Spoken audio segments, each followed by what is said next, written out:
Nagamit si Chu doon sa nilinisan na. Naaamoy ka. Hindi si Madam naamoy kasi babae yung aso niya eh.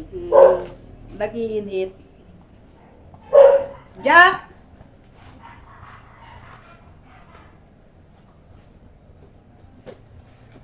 Kahit sa Las Piñas, 2 beses, 1 buwan ako nagpaayos ng Oo buhok. nga ito. Maganda yung routine ng buhok mo. Diba? Matagal magtubo. Sa'yo ano eh, kita mo ang kapal pa. Kapal yan. Yung iba, ang tagal magkulay kasi nga, dry ang kanyang scalp. Sa'yo hindi eh. Ang bilis niya. Routine. Ayos ng buhok.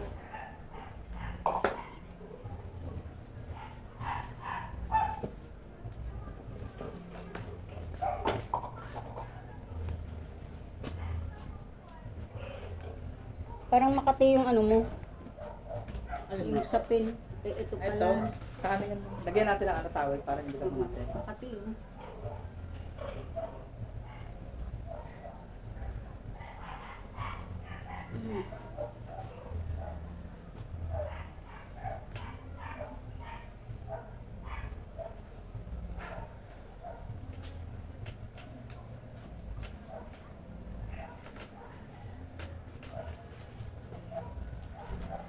Ilang puts pa mo doon? Dalawa. Mag-boyfriend ba yun? Mag-asawa? Kaya pala. Sabi ko baka buong bayan na doon. sabi ko, Maano siya, sabi tawag ni, dito, makali yung paa. sabi ni Joby alas 2:30 eh. Baka tapos na kayo ng alas 3. Saka hindi pwedeng madaling gawa ng nipis ng ano yung pala. Ang masugatan. Ano sila, yung ano ba yung work from home. Bago yung bahay nila eh. Bago Trabaho. lipat daw niya. Trabaho nila sa bahay lang. Pareho sila mag-asawa ya. Tingin ko mag-asawa pa o mag-boyfriend. Kasi tingin ko parang mag-asawa na nga. May bahay eh. May anak na eh. Di ba mag-asawa? Alin? Yung pinunta natin. Ayun, mag-asawa. Ano, kailangan ko yung self? Bikuling mo na. Oo. Chashi! Kala Sino ni ba Madam, tayo dun? isang Ha? buong Yung bayan Beke. daw yung ano na nilinisan ng kuko. Sabi ko, hindi kasi manipis ang mga ano nila. Sabi nila,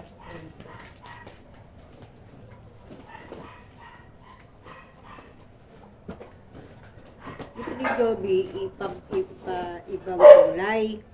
Sabi ko, hindi yun na. Nasanay na ako ng dark brown. Nagtaon na ako nagka-dark brown. sabi niya kasi, sabi niya, kulayan mo kaya yung ate ko ng iba. Sabi ko, Madam, super ang black ng buhok ng ate mo. Pag inano natin, gagamitan natin ng bleach yan. Eh, ayaw ng ate mo, sabi kayo nakakasira yun. Sabi, totoo naman talaga. 10 taon na ako ng dark brown.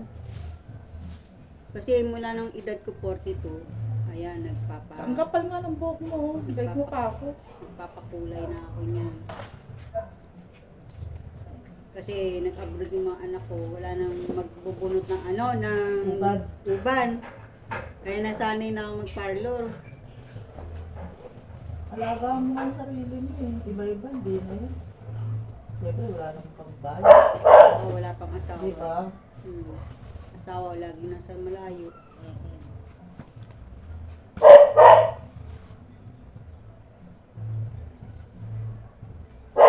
Jack!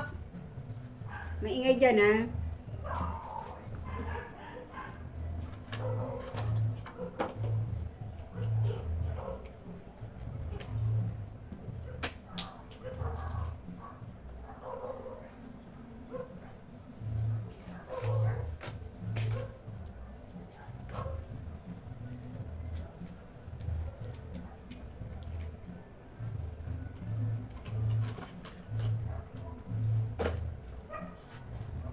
Direct sa bali yung beauty Ha? na nag-putis pa ako. Oo.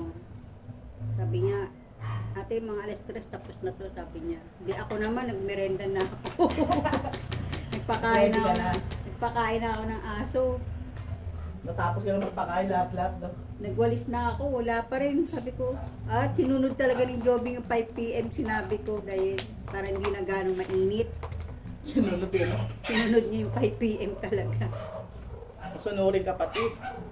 Uy, Pogi. Namiss kita, Pogi.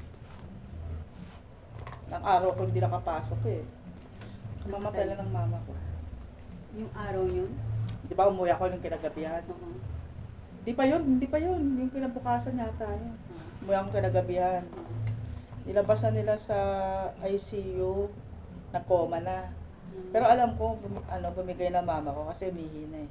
Kasi si mama kahit ganun yun na may sakit yun, hindi yun iihi sa, Ay, pag may sa panty umihina. o umihina, di ba? Ah. Lalo pag tumae, umihi. Sa umihi, ang dami niyang inihi. Alam ko na. Kahit di nila sabihin sa akin, sabi ko pare-pareho lang tayo ng trabaho. Alam ko naman na unawaan nyo, pero alam ko na yan. Kaya lang may nakikita pa kasi ako sa reading niya na may tibok pa. Kaya hindi ko pinatanggal. Kaya lalong tumaas pa yung ano ko. Ganyan nangyari sa papa ko. Diba? Di- Mapatanggal mo ba yun? Di Siyempre. nandun na sila Joby sa ospital sa sa may San Lazaro. Ay sa ano ba yun? Anong ospital sa Tayuman? Di hinintay pa ako nila Joby, mama ko, mga kapatid ko. Kinausap ako ng doktor. Ayaw patanggal ng mama mo yung yung aparato, sabi niya. Sabi ko, bakit ano ba yung aparato niyan? Para Nire-read yung puso. makakuha pa ako ng hininga papa mo. Sabi ko, ano ba sakit ng papa ko? Nicotine daw sa sigarilyo daw. Ayo, malakas yun. Tapos sabi ko, di ibig sabihin wala nang buhay talaga tatay ko kung tatanggalin ako yan. Oo, sabi niya. Di tanggalin yun na, wala na pala buhay, gagastos lang kami. Wala na Sa pala akin kasi buhay. nakikita ko pa sa parada, may tibok pa yung puso ng nanay ko. Papa ko